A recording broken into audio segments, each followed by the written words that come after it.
पोहे नको, उपमा नको, मग बनवा ही मस्त भन्नाट रेसिपी. त्यासाठी एक मोठ्या आकाराचा कच्चा बटाटा घ्यायचा, स्वच्छ सोलून घ्यायचा, बारीक फोडी करून घ्यायच्या. मिक्सरच्या भांड्यामध्ये 1 वाटी रवा, बारीक कट करून घेतलेला बटाटा, अर्धी वाटी दही, थोड्याशा मिरच्या, पाणी घालून वाटून घ्यायचं, मीठ घालून सगळं चांगलं मिक्स करून घ्यायचं. चटणी बनवायची. चटणीसाठी ओलं खोबरं, फुटाणे डाळ, आलं, हिरवी मिरची, मीठ, लिंबू, कोथिंबीर, थोडी साखर आणि पाणी घालून चटणी बारीक वाटून घ्यायची. ही चटणी ना खूप छान लागते. त्यानंतर पाव चमचा बॅटरमध्ये सोडा घालायचा. सगळं चांगलं मिक्स करून घ्यायचं. तव्यावरती थोडंसं तेल टाकायचं. गॅस बारीक करायचा. 1 ते 2 पळी बटर घालून थोडं जाडसर पसरवून घ्यायचं.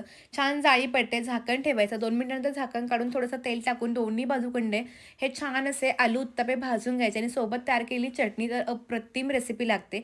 रेसिपी जर तुम्हाला परफेक्ट बघायची असेल तर ह्याची लिंक मी तुम्हाला खाली दिली, त्याच्यावरती क्लिक करून तुम्ही हा पूर्ण व्हिडिओ बघू शकता. आजचा व्हिडिओ कसा वाटला हे कमेंटमध्ये कळवा आणि व्हिडिओ कोणत्या गावातून पाहताय हेही मला सांगायला विसरू नका. तोपर्यंत धन्यवाद. बाय.